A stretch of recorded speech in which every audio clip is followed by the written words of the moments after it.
1절에서 7절까지 보겠습니다. 창세기 3장 1절에서 7절 말씀입니다. 그런데 뱀은 여호와 하나님이 지으신 들짐승 중에 가장 견고하니라. 뱀이 여자에게 물어 이르되 하나님이 참으로 너희에게 동산 모든 나무의 열매를 먹지 말라 하시더냐. 여자가 뱀에게 말하되 동산 나무의 열매를 우리가 먹을 수 있으나 동산 중앙에 있는 열매는 하나님 말씀에 너희를 먹지도 말고 만지도 말라 너희가 죽을까 하노라 하셨느니라. 뱀이 여자에게 이르되 너희에게 결코 죽지 아니하리라. 너희가 그것을 먹는 날에는 너희 눈이 밝아져 하나님과 같이 되어 선악을 알 줄 하나님이 아시느니라. 여자가 그 나무를 본즉 먹음직하고 보암직하고 저렇게 할 만큼 탐스럽기도 한 나무인지라. 여자가 그 열매를 까먹고 자기와 함께 있는 남편에게 주매 그도 먹은지라. 이에 그들의 눈이 밝아져 자기들이 벗은 줄 알고 무화과나무 잎을 엮어 치마로 삼았더라. 아멘. 말씀 제목은 성경이 말하는 죽음의 의미입니다. 성경에서 말하는 죽음의 의미입니다. 우리가 죽음이 뭘까? 세상에서 말하는 죽음은 말 그대로 심장이 정지하는 거죠. 모든 장기 기능이 정지하고 그 상황에서 이제 죽었다라고 이제 그렇게 말합니다. 그러나 성경에서 말하는 죽음의 개념은 좀 완전히 좀 달라요. 오늘 이 질문에 한번 대답할 수 있어야 됩니다. 왜 우리에게 고난이 오는가? 또 다음 질문이 필요합니다.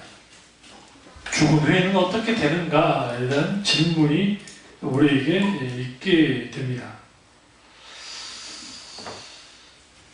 우리는 본의 아니게 살아가면서 사람들의 죽음을 보게 됩니다. 죽은 뉴스예요. 나와 상관없는 사람들의 죽음을 봅니다. 누가 자살했다더라, 누가 교통사고로 죽었다더라, 아니면 또 누가 어떻게 돼서 어떻게 됐다더라, 사고로 어떻게 됐다더라, 그런 것들을 보게 되어집니다. 그러다 보니까 현대 사회는 사람들의 죽음을 직면하도록 만들지 않습니다. 오히려 이 모든 것들을 숨겨둡니다. 이제 집에서 장례식을 치르는 데는 거의 없습니다. 시골도 어떻게 저런 곳에 장례식장이 있을까만 것도 있어요. 그러니까 제가 이제 목사님들 제가 장례식장을 가다 보면 진짜 막 그 주위에 별것 논밭이 있는데 거기 장례식장이 뜬금없이. 그 대신 교통은 좋아요. 그러니까 차로 접근하기 좋긴 한데 거기에 무슨 특별하게 쓸만한 것이 아닌 데 있어요. 그러면 거기에 이제 사람들이 이제 장례를 치르는 거죠. 죽음의 문제는 인류가 극복하지 못한 문제입니다. 요즘에는 인간 복제 기술이 발전을 해가지고 사람의 목 여기만 빼놓고 나머지는 다 바꿀 수 있다라고 할까 그렇게까지 나와요. 무슨 말이냐면 인간이 영원토록 살 수 있지 않을까, 장기를 근처하면서 그 영성에 대한 생각들을 합니다. 실제로 되는지 안 되는지는 모르겠지만 어쨌든 설사 되더라도 우리와 상관이 없어요. 그 이유가 뭔지 아세요? 우리가 돈이 없어요. 우리가 그렇게 만들 돈이 없어요. 옛날에 600만 불의 사나이 혹시 기억하세요? 그 외화 중에 그 600만 불의 사나이가 막 여기 다 고쳤고 했잖아요. 그게 지금 오늘날은 실제로 가능해요. 여러분 이제 앞으로 그 노동하는 일이 있잖아요. 막 물건 무거운 거 막 나르는 일 있잖아요. 저 기계 로봇이 팔 같은 게 다 있어가지고 이제는 일반 사람이 한 5, 6명이 기계가 아니더라도 이 사람 혼자서 다 할 수 있게 돼요. 이미 지금 있습니다. 그래서 미국 같은 경우에는 간병인들을 위한 로봇 팔 비슷한 거. 그래서 환자 이렇게 해야 되잖아요. 내가 힘이 약해. 근데 그걸 딱 착용을 하면 그냥 이렇게 작동도 그렇게 어렵지 않고 갈수록 그렇게 발전합니다. 그 과학이 무슨 판타지를 부어주냐면 사람이 아주 영원토록 살 수 있는 것처럼 만들어요. 환상. 근데 모든 인간은 죽음을 직면합니다. 그때가 언제냐가 중요합니다. 분명한 것은 저나 여러분이나 언젠가는 죽을 겁니다. 그럼 죽음은 어떻게 들어가는가? 이제 성경에서 말하는 죽음은 크게 부정적이지 않아요. 어떤 목사님이 했던 말이 있는데 그게 뭐냐면 늙어간다는 게 뭘까? 늙어간다는 건 결국은 어쨌든 죽음을 향해 달려가는 건데 내가 팔팔해요. 어? 이팔 청춘이야. 근데 내가 죽어야 돼. 얼마나 고통스럽고 얼마나 공포스럽겠어요. 오히려 하나님이 늙어가게 함을 통해서 그 안에서 죽음을 담담히 받아들일 수 있도록 만드는 거예요. 근데 의사 선생님들 그 말 하더라고요. 심장도 약해진대요. 이제 연세 드실수록. 하나님이 뭘 하는 걸까요? 그걸 통해서 그 공포가 극한의 고통의 죽음이 아니라 주님이 또 그러한 죽음까지 어떤 장수를 통해서 하기도 한다. 이제 데려가시기도 한다. 이제 그럴 수 있는데요. 성경에서 뜬금없이 데려간 사람이 하나 있으면 그게 모세거든요. 모세. 성경이 이렇게 말합니다. 모세의 눈이 쇠하여지지 않았다. 근데 느부갓네살 하나님의 강조를 죽여버렸어요. 이 죽였다는 표현이 좀 너무 심하죠? 하나님의 생명을 거둬갔단 말이에요. 그러니까 모세의 나이가 120세인데 쌩쌩했어요. 성경이 이렇게 말합니다. 청년처럼 쌩쌩했어요. 그런데 그는 하나님이 불러서 가야만 했습니다. 그것처럼 성경에서 말하는 죽음의 의미, R.C. 스프롤이라는 사람이 고난과 죽음의 의미에 대한 책을 썼는데요.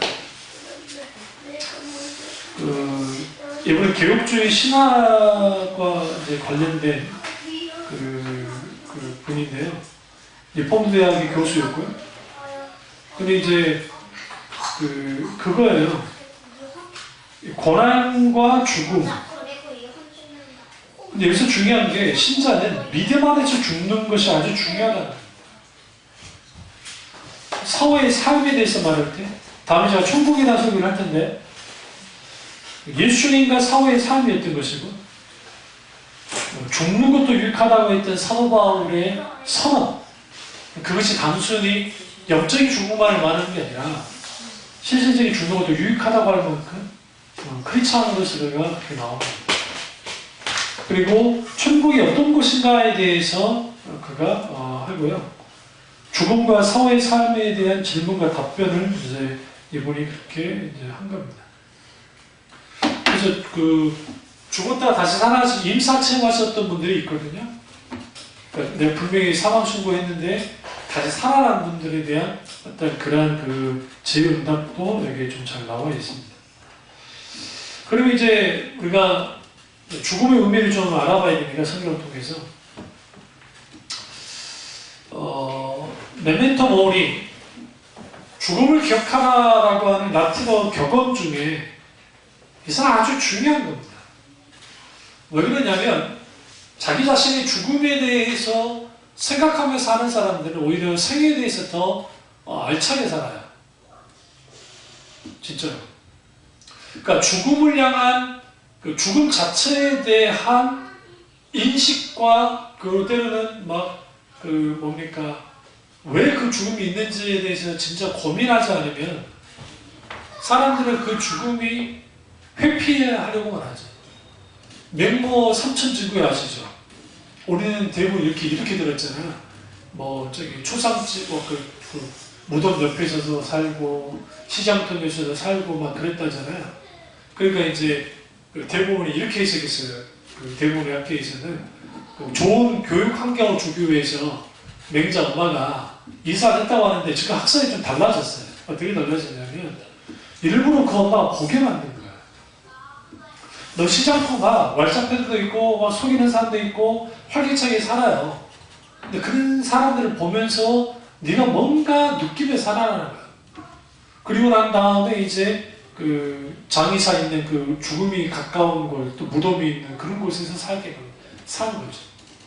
봐, 인생이라는 게 이렇게 뭐하다? 죽음이라는 게 이게 가까이 있다는 거. 그러니까 그 인생, 그러니까 잘 살아야 된다. 그런 식으로 해석하시는 분들이 있어요. 그거 제 해석이 아니에요. 이 동양 철학자들 중에 그렇게 해석해 나온. 그리고 일반 그게 맞는 말인 게 진짜 교육을 위해서 하셨다 한다면 처음부터 그런 데 이상 안 가죠. 그 맹자집이 뭐 그렇게까지 찌들어지고 막 가난한 사람도 아니고 완전히 뭐 그것도 아니고 그런 의미에서 우리가 이 성경에서 말하는 죽음은 이제 그 열조에게로 돌아갔다는 표현이 열왕기상하에 잘 나와요. 열조로 돌아갔다, 열조로 돌아갔다. 그리고 이제 성경의 족보를 보시면 그 족보들 속에서 누구 아들이요, 누구 아들이요, 누구 아들이요. 그 다음 몇 세에 죽고, 몇 세에 죽고, 그러니까 낳았다가 계속 족보, 뭐 12장의 족보 계속 그렇게 나오다가 후에 이제 그 뭡니까 거기 그 민수기라든지 그리고 특별히 민수기보다는 그 열왕기상하 막 근데 쭉 보시면 역사하고도 마찬가지고 그렇게 열조에게로 돌아갔다라고 계속 말합니다. 여기 열조로 돌아갔다는 것은 미국의 조상들이 갔던 곳으로 돌아갔다는 겁니다. 그런 의미에서 우리가 이 죽음에 왜 들어왔는지 먼저 볼 필요가 있습니다.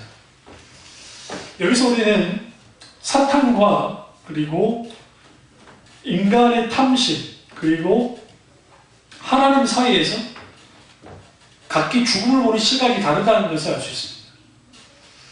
하나님의 시각은 창세기 2장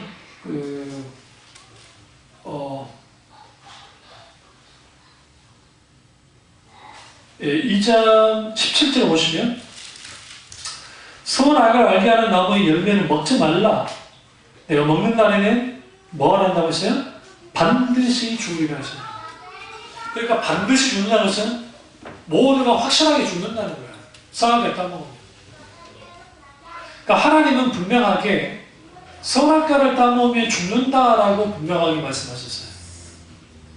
그런데 3장에서도 본문을 읽었더니 말씀에서 3절에 동산 중앙에 있는 나무의 열매는 하나님 말씀에 너희는 먹지도 말고 만지지도 말라 너희가 죽을까 하노라 하셨느니라. 이게 뉘앙스가 좀 이상하지 않아요? 지금 아담에게 네가 이 먹는 날에는 반드시 죽는다고 그랬어요? 만지지 말라고 했어요? 안 했어요? 안 했어요, 주님이요. 물론 후에 어떻게 하셨는지는 모르겠지만 성경 기록상에 보면 만지지 말라만 하지 않았다고요. 인간이 기본상 뭔가를 방어할 때 덧붙이는 경향이 있어요. 뭐든지 살을. 결정적으로 하와가 어떤 큰 실수를 하냐면 죽을까 하노라에 집중하셔야 돼요. 죽을까 하노라가 아니에요. 반드시 죽는다고 했다는 거예요. 보세요. 그러면 하나님의 관점에서는 선악과 따먹으면 반드시 죽어 라고 말씀하셨고 인간은 죽을까 해. 죽을지 몰라. 죽는다 그랬어. 그 정도 선에 머무르는 거예요. 굉장히 중요해요. 사탄은 4절 보세요. 뱀이 여자에게 이르되 너희가 결코 죽지 않아요. 결코 안 죽어. 이 단어가 이 결코라는 단어가 반드시 죽는다는 단어 똑같아요. 그러니까 하나님이 결코 죽고 선악을 따먹으면 결코 죽는다? 그런데 인간은 죽을까 하노라. 죽을지도 몰라. 한번 뒤로 물러나죠? 근데 사탄이 뭐라고 그래요? 절대로 안 죽어. 이 세 가지가 선악과라는 하나를 가지고 충돌해요. 세 가지가 아니라 세 시선이. 하나님의 시에서는 선악과를 따먹으면 죽는다. 반드시 죽는다. 하와 입장에서는 하나님이 그러는데 꼭 남의 이야기를 하는 같이 하는 거잖아요. 자기 일인데. 죽는다 했어. 사탄은 결코 죽지 않아. 라고 나옵니다. 여기서부터 불행이 시작됩니다. 어떤 불행이 시작되어지냐면 일단 흔들렸잖아요. 근데 그 자기가 말했던 그 함정이 딱 빠졌는데 하와가 6절에 여자가 그 나무를 먼저 먹음직하고 보암직하고 지옥할 만큼 탐스럽기도 한 나무인지라. 이게 지금 본즉 시각으로 본 거예요. 그리고 먹음직 시각관이 있잖아요. 보암직 눈으로 눈의 종류, 안목의 종류, 그 다음에 육신의 종류, 지옥갈 만큼 탐스러워.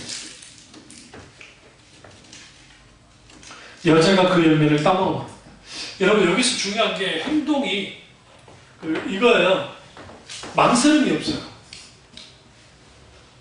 그러니까 성경이 만약에 망설였으면 하와가 보고 망설이다 따먹었다 그럴 것 같은데 딱 따먹었어요. 왜? 너 절대로 안 죽을 거니까. 좀 바뀌어진 것 같잖아요? 하나님이 오히려 너 절대 죽지 않아.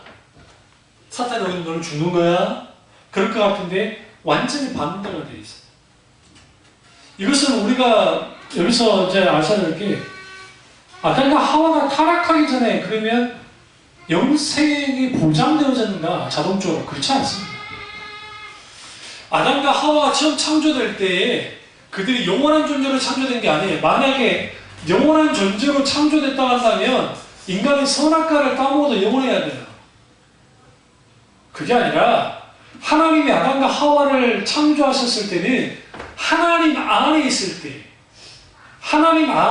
때만 영생이 보장된 거예요. 하나님이 왕이시고 주권자시고 하나님 그분의 그늘 안에 있을 때만, 그분 안에 있을 때만 영생이 주어지는 거예요. 근데 그들이 하나님을 떠났잖아요. 하나님처럼 되려고. 그래서 주님이 선악과 따먹지만은 선악과 따먹었다. 그러니까 혹자 이렇게 말해요. 아니 그가 하나 따먹었다고 세상에 하나님이라는 자가 죽음을 준단 말이야? 근데 이거 그가 선악과가 아니에요. 하나님이 선악과를 허용하셨던 이유가 있어요. 이제 분들 많죠? 첫째, 하나님만이 절대 주권자라는 걸 알도록 하기 위해서. 인간이 왕이 아니라는 거예요. 하나님이 왕이라는 걸 드러내기 위함이고, 두 번째는 인간을 향한 완전한 자유의지를 준 거예요. 완전하게 하나님에 순종할 수 있는 자유의지 100%, 하나님을 거역할 수 있는 가능성 100%. 왜? 하나님은 인간을 기계처럼 만들고 싶지 않았기 때문에. 그래서 하나님께서 그렇게 뭐 했어요? 선악과를 두신 거예요. 만약에 하나님이 우리를 기계처럼 다뤘다고 한다면 선악과 따먹기 전에 딱 막았을 거예요. 너 지금 뭐 하는 짓이야? 근데 하나님은 그러지 않았다. 그래서 하나님의 절대 주권과 인간의 자유의지는 충돌하는 것이 아니라 같이 가요. 그래서 진리 안에 있는 사람들이 자유한 것처럼, 진리가 늘 자유케 한다 했잖아요. 그 자유한 것처럼 우리가 하나님 안에서 영생이 있었는데 그들이 하나님을 떠났기 때문에, 혹은 하나님처럼 되려고 선악과를 따먹기 때문에 문제일 거예요. 그리고 죽음이 들어왔어요. 그럼 이제 이 죽음이 들어옴을 통해서 뭐가 달라지냐면 포지션이 달라져요. 잘 들으세요? 우리 그 예능에서도 꼭 저기 교회 다녔던 그 연예인들이 요단강 건너가 만나리 안 들어보셨어요? 그 연예인 프로에 어쩌다 한 번씩 요단강 건넌데, 응? 그 요단강이 뭐냐? 요단강을, 요단이라는 뜻은 그런 뜻이 아닌데 죽음의 강이라는 개념이 있어요. 얘가 한국교회가 가지고 들어왔는데, 그래서 우리가 찬양 가운데서 요단강 건너가 만나리 하잖아요. 요단강 건너면 뭐가 들어와요? 가나안 땅이 들어오죠. 그걸 마치 가나안 땅을 사후 세계로 이해하면서 찬양을 이렇게 만든 거예요. 이건 세대주의적인 관점이에요, 사실. 그러니까 이게 이제 세대주의가 다 이단이라 할 수는 없고, 극단적인 세대주의, 답이라든지 이런 사람들이 이제 극단적인 이단이죠, 세대주의인데. 근데 어쨌든 요단강을 건넌다는 것은 결국 요단강을 건너야 가나안 땅으로 들어갈 수 있으니까, 이걸 은유적으로 요단강 죽음의 강인데 어떻게 포지션이 달라지냐면, 보세요. 아담과 하와가 죄를 짓기 전에는 하나님과 인간 사이에 어떤 방해물도 없어요. 직접적으로 주님을 대변해요. 그래서 에타 하락 말씀드렸죠. 산책했다 했잖아요. 동행했다는 단어인데, 이게 주님이 바람 불 때, 아담과 하와가 선악과 따먹었을 때의 8절에, 3장 8절에, 여기에 동산의 건의신을 할 때 이 건의신이라는 표현이 에타 할라크라는 뜻이에요. 그 뜻은 동행하다 혹은 거닐다. 발걸음을 맞추어 거닐다, 걷는다는 뜻이에요. 여러분, 서로 발걸음을 맞춰 걷을 때 뭐합니까? 얼굴과 얼굴을 맞대서 대화 보고 이야기도 나누고 스킨십도 가능하고 여러 가지 하잖아요. 그런 것처럼 선악과를 따먹기 전에 인간이라는 것은 하나님과 일대로 갔기 때문에 이때는 기도가 필요 없어요. 왜 그러냐면 굳이 기도가 필요 없는 게 대면하기 때문에, 그러니까 기도라는 어떤 그게 필요 없어요. 그냥 서로 이야기 주고받는 것 자체가 기도 자체가 돼버리기 때문에 영원토록 친밀한 교제를 하나님 안에서 누리면서 살도록 창조됐기 때문에 거기는 하나님과 어떠한 뭐도 없어요. 담도 없고 막힌 담이 없었단 말이에요. 그 시작에서 막힌 담이 생겼다 했잖아요. 예수님이 막힌 담을 보셨지만. 그게 이제 위치가 어떻게 바뀌어지냐면 선악과를 딱 따먹으니까 여기 딱 하나님이 부르잖아요. 9절에 아담을 부르시며 그에게 이르되 내가 어디 있느냐라고 부르셨어요. 근데 이들이 숨은 거야. 이제 이게 뭐냐면 선악과를 따먹기 전에는 벌로 먹고 있고, 그리고 하나님과 1대1로 만나는 그것은 자연스러운 거였어요. 아주. 그리고 일상적인 것이고 늘 있는 것이고, 그리고 여기 성경에 그날 바람이 불 때라는 표현도 쓰잖아요. 8절에 이 바람이 불 때가 언제냐면 이제 이걸 이제 이스라엘 효리학자도 그렇고 이걸 이제 그러니까 아침이 좀 지나고 난 다음에 그때 하나님이 오셨다는 표현을 쓰기도 하거든요. 혹은 어떤 학자는 오후 3시다는 표현도 쓰는데 그건 알지 못하죠. 어쨌든 하나님이 그때 늘 오셨는 것 같아요. 그때 오셨는데 이제는 인간이 뭐 하느냐? 숨어요. 그래서 이제는 하나님이 계시면 하나님과 우리 사이에 죄와 사망이라고 하는 뭐가 생겼어요? 담장이 생깁니다. 그러니까 죄와 죽음, 욕심이 잉태한 죄를 낳고 죄가 장성하자 사망을 낳잖아요. 욕심, 아까 보암죄가 모험죄가 탐심이 욕심이잖아요. 욕심이 잉태해서 선악과를 따먹는 죄를 짓게 했고, 선악과를 따먹는 죄를 지으니까 무슨 일이 벌어졌어요? 죽음이 되는 거죠. 죽음은 거기서 발생된 거예요. 그러면 인간이 죽게 됐는데 죽음이라는 거대한 방벽이 하나님과 우리 사이에 가로막는 거예요.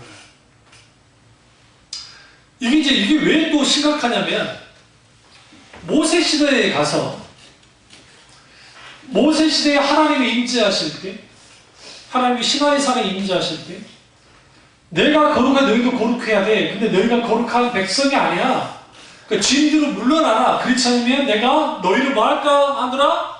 죽일까 하더라 했다고요.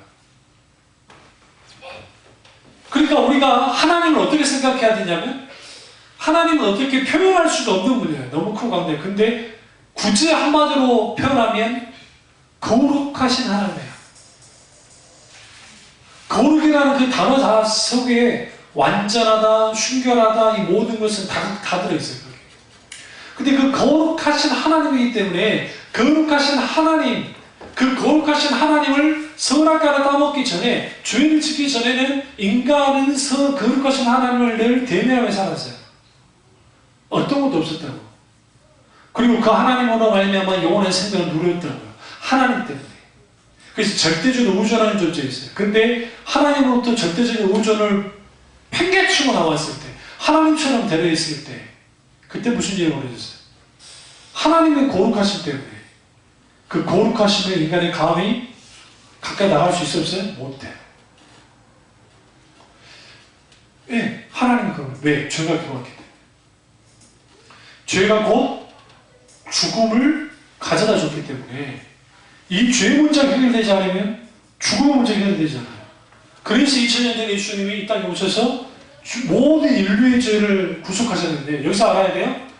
과거 아담부터 오늘날 우리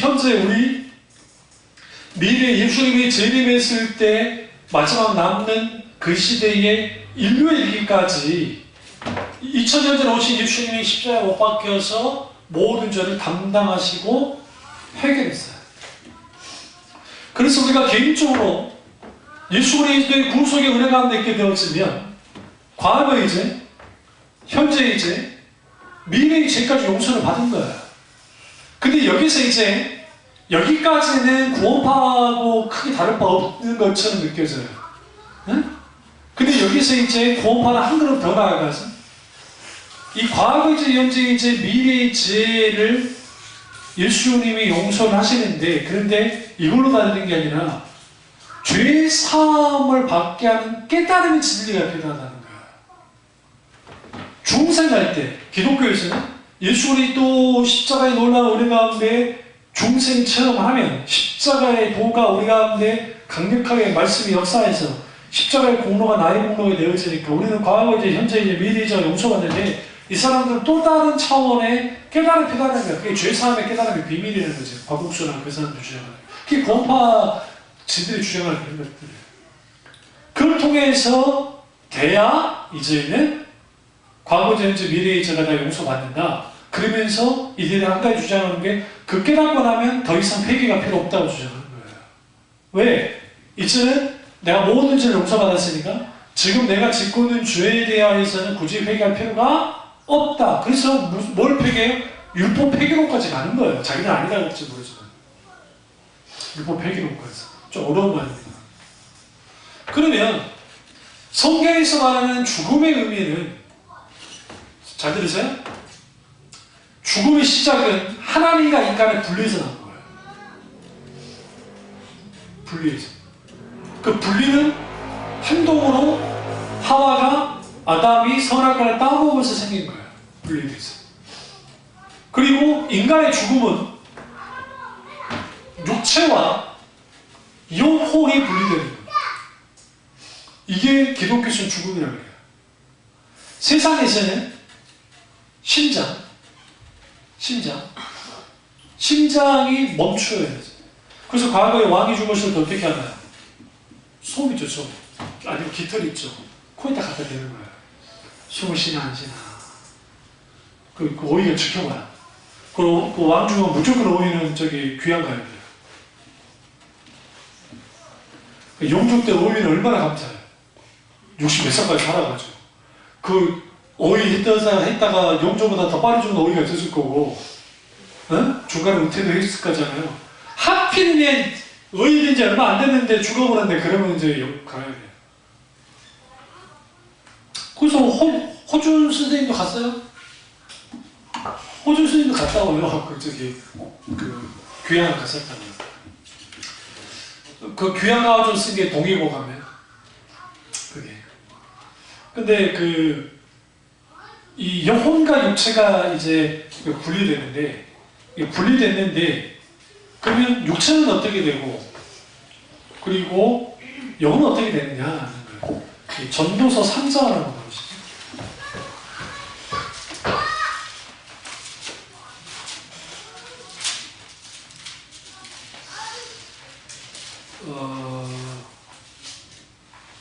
일단 이 말씀만 좀 보죠. 3장 11절. 여러분 잘 아는 말이에요. 하나님의 모든 것을 지으시되 때를 따라 아름답게 하셨고 또 사람들에게 영혼을 사모하는 마음을 주었느니라. 그러나 하나님 하신 일을 시종을 사람으로 측량할 수 없게 하셨도다. 그럼 여기서 인간은 기본적으로 영혼을 사모하는 마음을 가져요.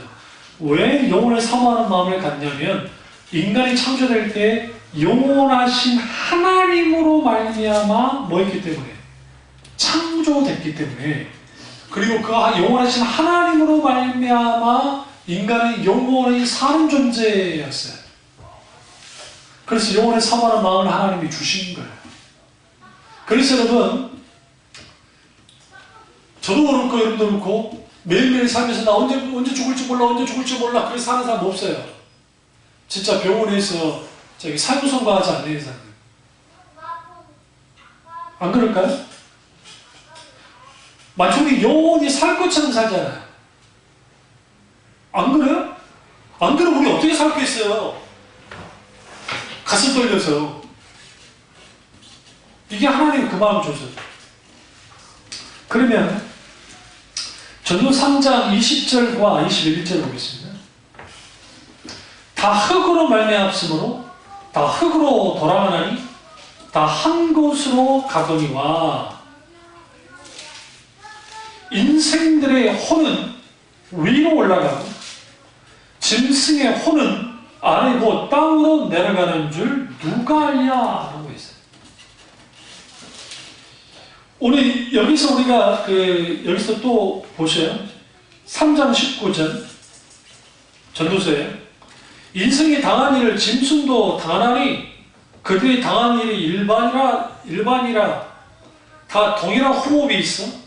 짐승이 죽음같이 사람도 죽으니 사람이 짐승보다 뛰어남이 없으면 모든 것이 헛되며라. 그러고 난 다음에 흙으로 말미암았기 때문에 흙으로 돌아가고 다 한 곳에 간다. 그러면 다 한 곳에 간다는 게 뭐예요? 타 땅에 묻히잖아요.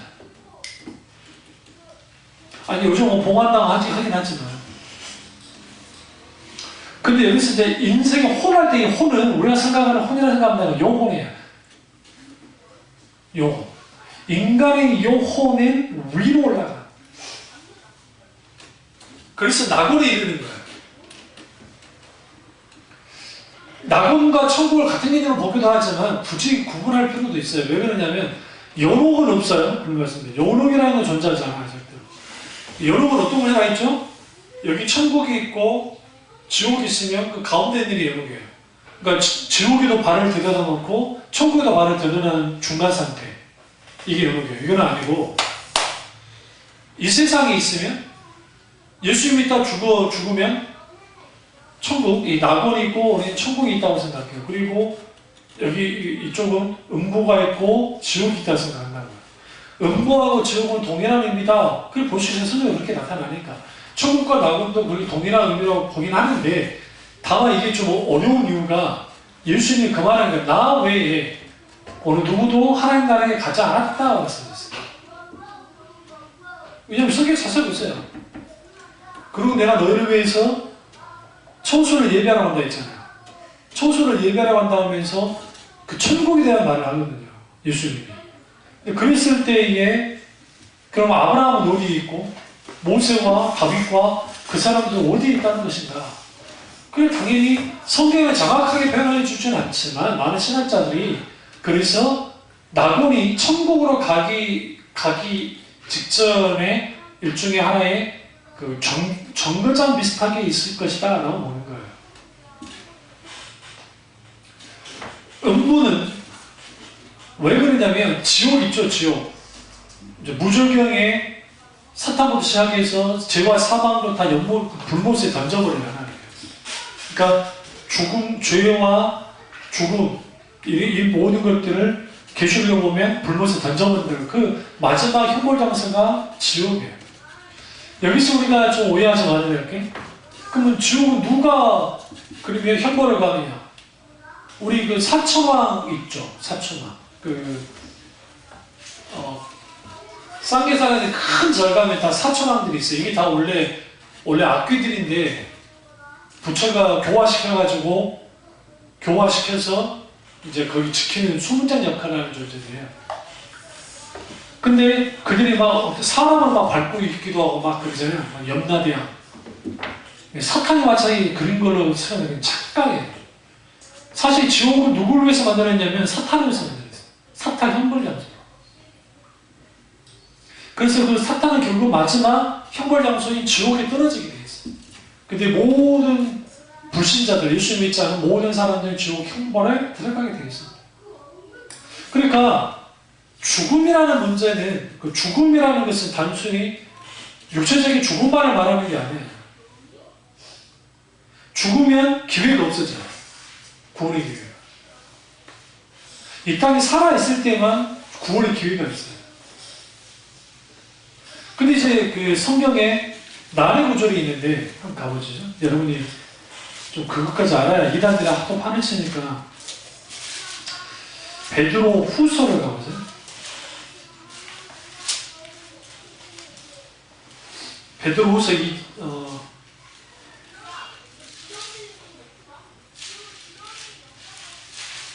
일단 2장 4절 한번 보시죠.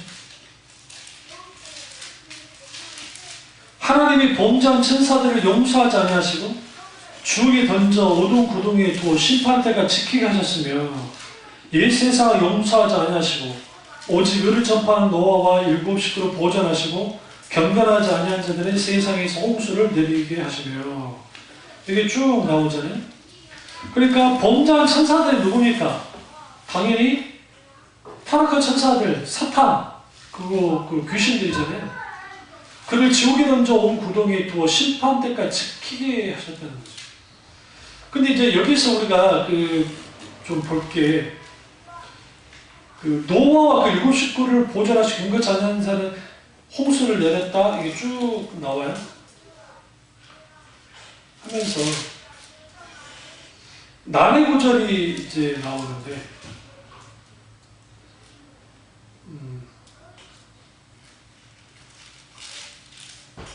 그 난의 구절 중에 하나가 뭐냐면, 예수님이 어디에 내려가시냐면, 그 예수 십자가에 돌아가실 때에 여기 옥으로 들어가는 거예요.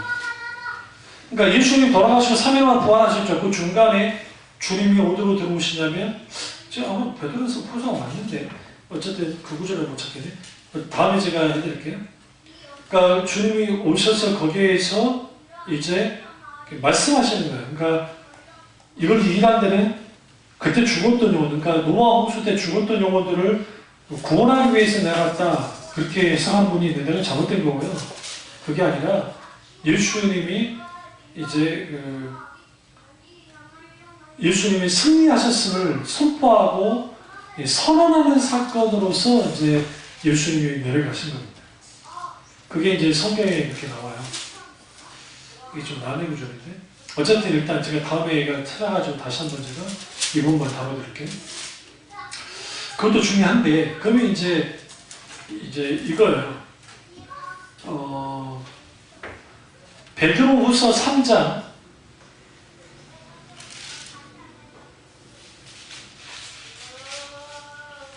10절부터 보시면, 그러나 주의 날이 도둑같이 오리니 그날에는 하늘이 큰 소리로 떠나가고 물질이 뜨거운 불에 풀어지고 땅과 그 중에 있는 모든 일이 드러나리로다. 이 모든 것이 이렇게 풀어지니 너희가 어떠한 사람이 되어야 마땅하냐? 거룩한 행실과 경건함으로 하나님의 날이 임하기를 바라보고 간절히 사모하라.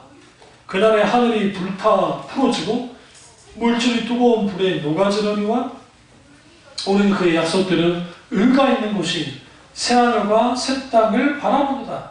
여기서 말하는 새하늘과 새 땅이 곧 하나님의 나라예요. 천국이에요. 천국. 이때 이제 뭐 풀어진다는 게 이 땅이 이게 녹아 없어지고 막 그런 식으로 이제 이게 교파별로 또 해석이 좀 달라요. 어쨌든 뭐 그것까지는 다를 건 없고, 결국은 인간의 그 죽음이라는 것은 사실 육체적인 죽음으로서 그냥 끝나버리면 상관없잖아요. 천국도 없고 지옥도 없어. 만약에 쿨하게 지나온 자들 말처럼. 그러면 뭐 그게 뭔 상관이에요. 죽고 끝나면 되는데. 문제는 뭐냐면 죽음 이후가 문제예요. 죽음 이후에 뭐가 있어요? 지옥이 있다. 심판이 있고 천국이 있단 말이에요. 그래서 죽음은 우리가 쉽게 다룰 수 있는 게 아니고 한 영혼이 천하보다 귀하다고 주는 말씀이에요. 생명이. 왜 주님이 그렇게 보셨냐면 결국은 성경에서 보는 죽음이라는 것은 인간의 힘으로는 극복할 수 없는 것들이에요. 이거는 뭐 석가모니 분이든 누구든지 극복을 못했어요. 오직 예수님만이 사망권세를 이기시고 승리를 하셨는데, 근데 여기서 우리가 그 죽음을 어떻게 볼 것인가? 생물학적으로는 몸이 죽는 거예요. 죽으면 모든 것이 끝이 나요. 종결되잖아요. 끝이 나잖아요. 중단되죠. 그러나 성경에서는 죽음을 어떻게 표현하냐면 잔다라고 표현해요. 혹은 열조에게로 돌아갔다. 우리 소천이라는 말을 들어보죠. 소천. 소천이라는 말이 무슨 말이냐면 하나님이 부르셔서 하나님 천국으로 갔다는 표현이에요. 이게 기독교 용어예요. 소천이라는 표현. 소천하셨습니다. 그러니까 전도서 기자가 영혼은 위로 올라간다 라는 거예요. 우리 모든 영혼은 그래서 낙원으로 가는 거예요. 그거 어떻게 할 수 있냐면 예수님이 그 바른편 그 강도에게 네가 나와 낙원에 이르리라 할 때 그 시제라는 게 미래형이 아니에요. 지금 네가 나와 간다 하는 의미로서 그 시제가 그렇게 되어 있다는 거예요. 그러니까 아담부터 시작해서 마지막 인류까지 예수 그리스도부터 구원받아요. 구약의 사람이라 할지라도 예수님 때문에 구원받는 거예요. 그때는 예수님 오시지 않았어도 그들의 눈에는 오실 예수님이에요. 오실 예수님 때문에 구원을 받는 거예요. 그들은. 그래서 모세가 나와 같은 선지자를 하나님이 세우실 거다. 나와 같은 선지자가 예수님이에요. 엘리야가 와야 하는 세리 요한이고 이 모든 예언들이 있는데 모든 방향성이 예수를 향해요. 구약도. 그러니까 지금 현재 유대인들 그 유대인들은 다 아직도 그들은 구약에 살고 있어요. 구약에. 우리는 신약의 사람들이에요. 신약의 사람들은 오신 예수님을 믿어요. 2000년 전에 오셨고 또 하나 더 믿는 게 뭐냐면 다시 오실 예수님 믿는데 놀라운 게 있어요. 이사야는 그의 입장에서는 오실 예수님을 믿었는데 또 그와 동시에 다시 오실 예수님도 믿었어요. 왜? 이사야서에 오실 예수님과 다시 오실 예수님에 대한 말씀이 예언되어 있어요. 그러면 우리는 죽음을 딱 생각할 때 죽음 자체는 하나님이 만든 게 아니에요. 뭐냐? 하나님을 떠난, 그러니까 하나님을 떠나는 게, 이걸 좀 더 편할게요. 선의 결핍이 악이에요. 악. 하나님은 선하신 분이죠. 토벨로힘. 선하신 하나님이에요. 좋으신 하나님이세요. 하나님만 있어요. 예수 그러잖아요. 율법사 와서 시험하니까 선하신 성경님, 예수님이 하나님 한 몸에 선하신 분이 없다 했잖아요. 그러니까 주님만이 하나님만이 선하시다고. 선하신데 왜 하나님의 선함이 중요하느냐? 그분이 거룩하시기 때문에 선해요. 근데 왜 선함이 중요하냐면 선에는 악이 들어갈 자리가 없어요. 근데 악에는 뭐와 관계가 있어요? 죄. 선으로부터 결핍되어지면 악이 나와요. 그 악이 죄로 연결돼요. 죽음은 거기서 나온 거예요. 그래서 선의 결핍으로 나타나는 게 이거예요. 그래서 그 케르케고르가 죽음에 이르는 병에 대해서 말할 때에 인간이 하나님으로부터 벗어나게 될 때, 단절되어질 때 죽음에 이르는 병인 고독에 빠져든다는 거죠. 결국은 죽음에 이르는 거예요. 그러니까 케르케고르가 뭐라 합니까? 그 죽음에 이르는 병에서 벗어날 수 있는 길은 예수 그리스도의 십자가 부활에 없다는 거예요. 그러면 신자 입장에서의 죽음은 생물학적으로는 죽은 거 그것만 볼 게 아니고 이거 뭐와 연결을 시켜야 되냐면 예수 그리스도의 죽음과 같이 결부시켜야 돼요. 네. 좀 어려우니까 이제 줄이실 텐데 왜 제가 이걸 신학적으로 해드리냐면 이게 안 들어지면 이게 죽음이 뭔지 그냥 죽음 예수 성경에서 최고의 슬픔은 죽음인 건 사실인데 그러나 그 죽음이 죽음으로 끝나지 않는다고 절대로.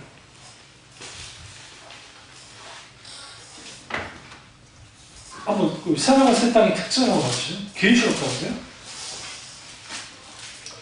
계시록 21장 가보시면 1절 보시면 또 내가 새 하늘과 새 땅을 보니 처음 하늘과 처음 땅이 없어졌고 바다도 다시 있지 않더라. 여기서 집중하실 게 처음 하늘과 처음 땅이 없어진 것까지는 괜찮아요. 그런데 왜 바다가 없다고 했을까요? 제가 늘 말씀드렸죠? 타이타닉 호가 나왔을 때가 말 그대로 대양의 시대예요. 그러니까 그 대양시대는 그 전에 콜럼버스 이후에 대양시대가 열리는데 우리나라도 그렇고 삼면의 바다이고 그 다음에 그 저기 섬나라고 그런 나라들은 대부분이 바다 때문에 다 고통을 합니다. 그러니까 집집마다 안 죽는 사람들이 없어요. 바다 물고기 잡으러 나갔다가 죽고 태풍 와서 죽고 쓰나미 몰려와서 죽고. 그러니까 딱 바다 하면 떠오르는 게 뭐예요? 죽음이에요. 죽음. 아, 죽을 수 있구나. 언제든 죽을 수 있어. 근데 계시록에 하나님의 나라 새하늘과 새 땅에 바다가 없어요. 바다가 없다는 것은 뭘 의미하냐면 죽음의 고통이 없는 것이라는 것을 드러내고 있는 거예요. 이게 원리적인 표현이에요, 사실. 근데 여기서 특징이 있어요. 4절. 모든 눈물을 그 눈에서 닦아주시니 다시는 뭐가 없고 사망이 없고 애통하는 것이나 곡하는 것이나 아픈 것이 다시 있지 아니하리니 처음 것들이 다 뭐였습니다? 지나갔습니다. 여기서 처음이 카이노스라고 하는 거예요. 이 새로운 것, 처음 것, 그거는 아니 이게 잘못 말했어요. 밑에 이렇게 만물을 새롭게 하는 할 때 이 단어가 5절에 이게 카이노스예요. 그러니까 처음 것들 다 지나가는 거예요. 그러니까 이 죽음이라는 것은 기독교에서 말하는 죽음이라는 것은 마지막 새하늘과 새 땅이 이 땅에 임하기 위한 하나의 과정인 거예요. 그래서 신자의 죽음을 예수님이 잔다고 계시거든요. 그러니까 성경에 잤다 신약에도 잤다는 표현을 써요. 죽었다는 표현을 쓰지 않아요. 왜 잤다고 그러느냐? 예수님이 2000년 전에 예수님이 이제 2000년 오셨던 예수님이 다시 재림하실 때 우리 죽었던 영혼이 어떻게 돼요? 다시 살아날 수 있기 때문이에요. 우리 고린도전서 10장인가요? 아까 보시면 15장에 10장이에요. 15장을 보시면 12절에 그리스도께서 죽은 자 가운데서 다시 살아나셨다 전파되었거늘 너희 중에 어떤 사람은 어찌하여 죽은 자 가운데 부활이 없다 하느냐 하면서 이 죽은 자의 부활의 문제에 대해서 말합니다. 근데 여기서 중요한 게 이 10절을 보시면 그러나 이제 그리스도께서 죽은 자 가운데서 다시 살아나서 잠자는 자들의 첫 열매가 되셨다. 굉장히 중요한 표현이에요. 예수 믿는 사람들의 죽음을 어떻게 해요? 성경에서는 잠자는 자. 이 잠자는 자의 첫 열매가 21절 사망이 한 사람으로 말미암았으니 죽은 자의 부활도 한 사람으로 말미암노라. 아담 안에서 모든 사람이 뭔가 같이 죽은 것 같이 그리스도 안에서 모든 사람이 삶을 얻는 이 영사 말하는 삶은 이터널 라이프, 영생을 얻느니라. 영생. 그러나 각각 자기 차례대로 되리니 첫 열매인 그리스도께서 부활하셨고, 부활하셨죠? 다음은 그가 강림하실 때 그리스도에게 속한 자요.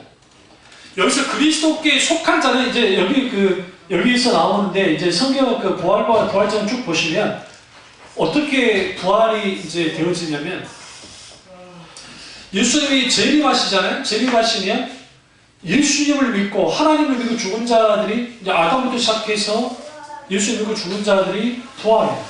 그러니까 예수님 다음으로 부활해요. 그 다음에 이제 그 당시 재림하실 때 지금 안 죽은 사람들 있죠. 그 사람들은 당연히 이제 부활에 이제 되는데 마지막 편이 누구냐? 믿지 않는 자의 부활이야. 그러니까 부활이라는 게 예수님 믿는 사람들만 부활하는 게 아니라 예수 믿지 않는 사람들도 부활해요. 성경에서. 근데 여기서 이 부활의 성격이 달라요. 어떻게 다르냐면 예수님을 믿고 죽었던 잠을 자고 있다고 표현하는 그런 자들은 영생을 위한 부활을 해요. 근데 예수님 믿지 않는 아담 시대부터 시작해서 오늘 그 마지막 세대 이후까지 영벌을 위한 부활로 부활되어야 되는 거예요. 성경 보시면. 이게 나누죠. 그래서 영원히 형벌을 받아요. 우리 영원한 생명을 누리고. 그렇게 되는 것을 우리가 이제 알 수가 있습니다. 그래서 우리가 여기 그 31절에 고린도서 15장 31절에 형제들아 내가 그리스도 예수 우리 주 안에서 가진 바 너희에 대한 나의 자랑을 두고 단언하노니 나는 날마다 뭐하노라? 죽노라.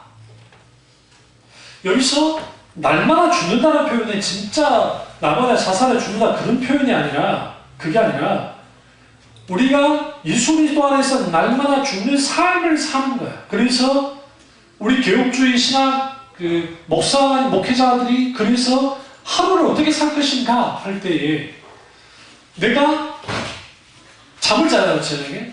잠을 잘 때 내가 잠들잖아요. 그 죽음으로 의미를 두는 거야. 내가 이제 죽은 거다.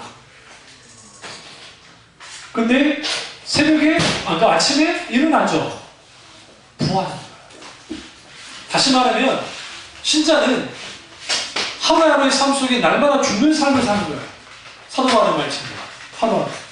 그래서 죽음과 부활을 하루에서 계속 의미를 두면서 경험하면서 사는 거예요. 의미를 두면서.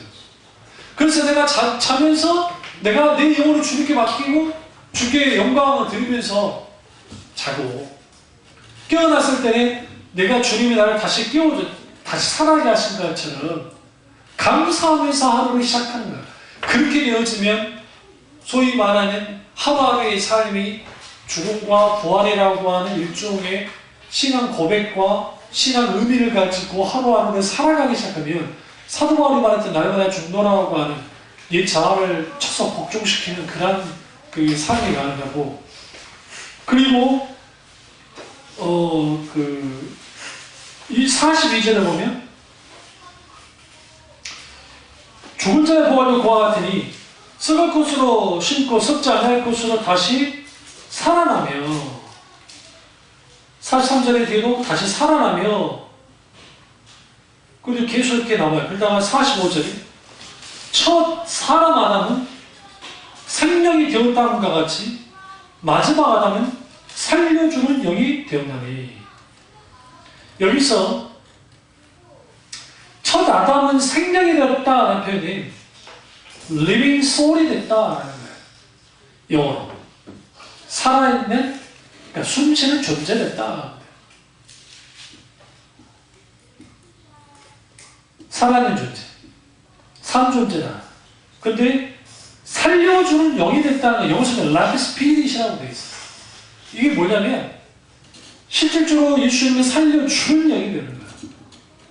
그리고 그분은 하늘에서 나신 분이고 하늘에 속한 분이에요. 그러니까 51절에 50절 51절에 형제라 내가 이것을 말하노니 혈과 육은 하나님 나라를 이어받을 수 없고 또한 썩는 것은 썩지 아니하는 것을 용으로 받지 못하느니라. 여기서 혈과 육은 결국은 우리 세상에서 있는 죄와 그리고 오염되어진 그 하나님의 형상 이 모두 다 씻겨지기 때문에 그러나 하나님 나라 이루어가지 못한다는 거예요. 그런데 예수님이 재림하실 때 이렇게 막 변화한다 하잖아요. 그러면서 그 썩지 않은 것을 입을 것이다 하면서 54절, 이 썩을 것이 썩지 아니함을 입고 이 죽을 것이 죽지 아니함을 입을 때에는 사망을 삼키고 이기리라. 이 표현이 이게 엄청난 표현이에요. 왜 그러냐면 사망을 삼킵니다. 뭐가요?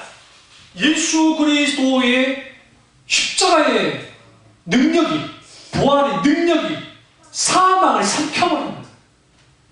아담과 하와가 뭐 했을 때?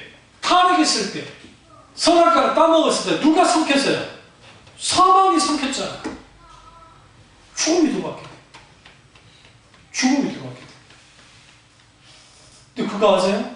하나님이 죽음이 들어가게 하시면서 망각할 수 있도록 해주세요. 여러분 어릴 때 기억 다 납니까? 여러분이 나이 들었다 안 들었다 어떻게 할 수 있는지 아세요? 영화 스토리가 처음 시작부터 끝까지 난다. 젊은 거예요. 나세요? 안 나요. 디테일한 것까지 잡을 수 있어야 돼요.